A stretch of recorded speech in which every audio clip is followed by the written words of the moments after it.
على سيد الرسل وخاتم النبيين سيد الأولين والآخرين وعلى آله وأصحابه أجمعين. أما بعد فأعوذ بالله من الشيطان الرجيم. بسم الله الرحمن الرحيم. شهر رمضان الذي أنزل فيه القرآن هدى للناس وبينات من الهدى والفرقان.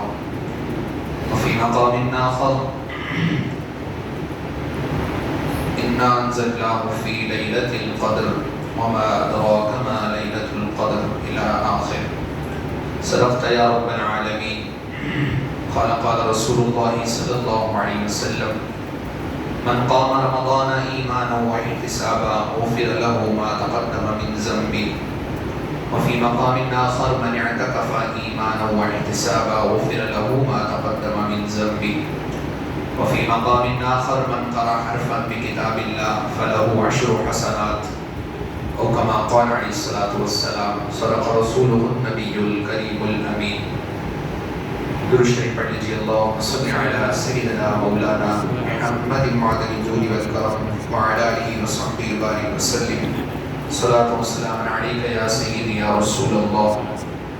الحمدللہ عز وجل اللہ تبارک و تعالیٰ کے فضل و کرم حضور صلی اللہ علیہ وسلم کی نظر رحمت سے ایک مرتبہ پھر اللہ تبارک و تعالیٰ کے پاک گھر مسجد میں ہم حاضر ہیں، اور اللہ نے زندگی میں ایک مرتبہ پھر آج کی رات ہمیں عطا فرمائی. بڑی ہی عظیم رات اور برکتوں والی آج کی رات ہے، جس کو شب قدر جمہور علماء کرام نے فرمایا. جو آیت کریمہ میں نے تلاوت کی ہے، شہر رمضان الذی انزل فیہ القرآن، اس میں اللہ تبارک و تعالیٰ نے ماہ رمضان کی جو ایک تعریف بیان کی، گویا کہ وہ یہ فرمائی کہ رمضان وہ ہے کہ جس میں اللہ تبارک و تعالیٰ نے قرآن کو نازل فرمایا. قرآن کیا ہے؟ فرمایا ھدی للناس وبینات من الھدی والفرقان. یہ لوگوں کے لیے ہدایت ہے، اس میں ہدایت کی واضح نشانیاں موجود ہیں. اور فرمایا فرقان. فرقان کہتے ہیں حق اور باطل میں فرق کرنے والا، کہ اگر بندہ گمراہیت کے اور جو ہے وہ گناہوں کے اندھیروں میں ڈوبا ہوا ہو اور وہ نجات کا رستہ چاہتا ہو، روشنی کا طلبگار ہو، تو اسے چاہیے کہ وہ قرآن کی تلاوت پڑھنا شروع کر دے، قرآن کی تلاوت کرنا شروع کر دے. تو قرآن کی تلاوت وہ کرتا جائے گا، اللہ تبارک و تعالیٰ اس کی زندگی سے اندھیرے دور کرتا جائے گا، اجالے عطا فرماتا جائے گا. اور جو میں نے ایک روایت بھی جو ہے وہ خطبہ میں بیان کی کہ حضور علیہ السلام فرماتے ہیں: من قرأ حرفا بکتاب اللہ فلہ 10 حسنات. جو قرآن پاک کا ایک حرف پڑھتا ہے، اللہ اسے 10 نیکیاں عطا فرماتا ہے. پھر حضور علیہ السلام نے اس کے آگے ایک مثال بھی دی. فرمایا: فلم اقل الف لام میم حرف. میں نہیں کہتا الف لام میم حرف ہے، ایک حرف ہے، بلکہ الف حرف، لام حرف، میم حرف. یعنی الف الگ حرف ہے، لام الگ ہے اور میم الگ ہے. تو فرمایا گویا جو الف لام میم پڑھے گا اسے 10 نہیں، اللہ 30 نیکیاں عطا فرمائے. دنیا میں کتنی کتابیں ہیں، یعنی کوئی کتاب ایسی نہیں کہ آپ اس کا یہ دکھا سکیں کہ اس میں لفظوں کو بھی پڑھیں تو ثواب ہے، صرف پڑھنے کا ہی ثواب ہے. اگر کوئی دنیا کا علم آپ حاصل کرتے ہیں کسی کتاب سے، تو اس میں ثواب کی صورت صرف یہی ہوتی ہے کہ آپ نے نیت اپنی درست رکھنی ہے، تو نیت کا تو ثواب ملے گا. یعنی اگر کوئی دنیا کا علم اس لیے سیکھتا ہے کہ بھائی میں ایک مثال دیا کرتا ہوں، میں میتھ سیکھ رہا ہوں، میتھ سیکھنے سے مقصد کیا ہے کہ زیادہ سے زیادہ حرام کما سکوں، تو اب یہ اس کا سیکھنا گناہ میں شامل ہو جائے گا. اگر وہ اس نیت سے سیکھے کہ میں یہ حساب مجھے آئے گا تو مجھے پتا چلے گا کہ کتنا میرے لیے جائز ہے کتنا نہیں ہے، جو حلال ہوگا رکھ لوں گا، حرام ہوگا چھوڑ دوں گا. اگر اس نیت سے سیکھتا ہے اچھی نیت سے، تو اس کا میتھ سیکھنا ٹھیک ہے، اسے ثواب بھی ملے. لیکن بات وہی ہے نا کہ نیت پہ ثواب. لیکن قرآن وہ کتاب ہے، نیت کرے پھر ثواب، ہاتھ لگائے پھر ثواب، پڑھ لے پھر ثواب، عمل کر لے ڈبل ثواب. ٹھیک ہے؟ یعنی قرآن پاک یہ ایسی کتاب ہے. اور آپ دیکھیے قرآن کی شان، قرآن اللہ ہمیں پڑھنے کی توفیق عطا فرمائے.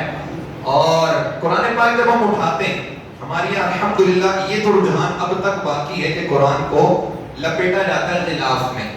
یعنی لپیٹ کے کپڑا وغیرہ ڈال کے رکھا جاتا ہے. تو ہم نے بزرگوں کو خاص طور پہ دیکھا ہے کہ کپڑا بھی اگر ڈالے نا قرآن پہ تو جب قرآن اٹھائیں گے کپڑے کے ساتھ, کپڑا پہلے چومیں گے قرآن بعد میں. تو ان سے پوچھا جائے حضرت یہ کپڑا کیا قیمتی ہے؟ کپڑا تو ویسے اگر کپڑا ہوگا تو اس کو تو اب چومتے کہا نہیں چومتا, کہا اب کیوں چوما؟ کہا اب یہ عام کپڑا نہیں رہا, یہ قرآن کے ساتھ لگ گیا ہے. قرآن کے ساتھ تو عام کپڑا لگ جائے تو رب بندے اسے بھی چومنے لگ جاتے ہیں. تو جس قرآن جس کتاب کے سارے کپڑے جو لگا ہے اس کی اتنی جو ہے وہ گویا کہ عظمت ہو گئی ہے, تو جو خود کتاب ہے اس کی کیا عظمت ہوگی. ٹھیک ہے, تو قرآن پاک کے حوالے سے 3 باتیں بس آپ سماعت کر لیں, پھر شب قدر کے حوالے سے چند باتیں. قرآن پاک الحمدللہ ہم اس حوالے سے سماعت کرتے رہتے ہیں. سب سے پہلی چیز قرآن پاک میں یہ ہے کہ قرآن کا ادب کیا جائے, قرآن پاک کا ادب کیا جائے, تعظیم کی جائے, قرآن کو پیٹ نہ کی جائے.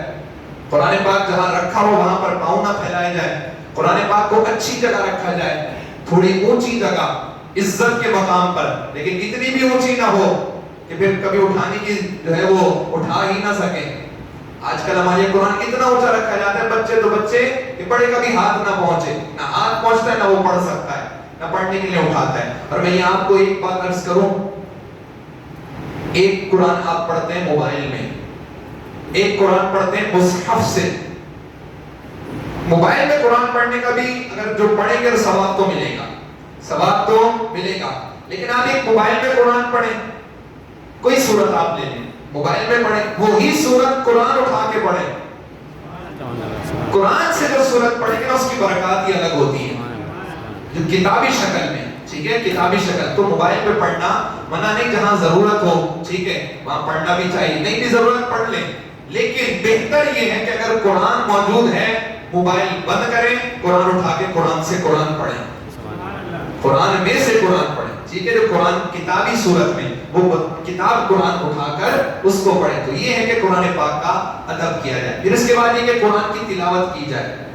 قرآن پاک کی صرف یہ نہیں کہ تعظیم کرنا, ہمارے یہاں تعظیم تو بڑی ہے, ادب تو بڑا ہے, قرآن کے خلاف کوئی بھی کہہ دے. اسی طرح ہمارے یہاں خبریں آتی رہتی ہیں, اللہ ایسوں کو جو ہے وہ تباہ و برباد فرمائے جو قرآن کو جلاتے ہیں.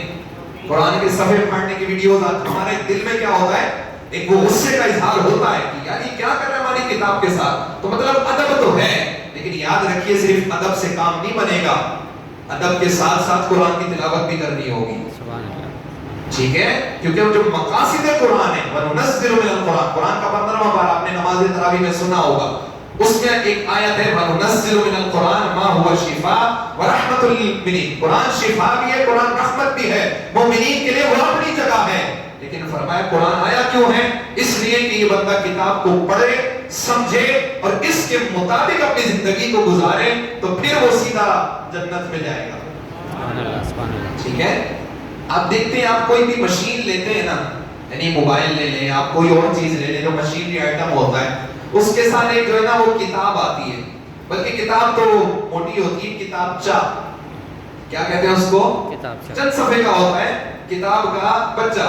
تو اس کو مخفف ملا دیا تو کتابچہ بن گیا.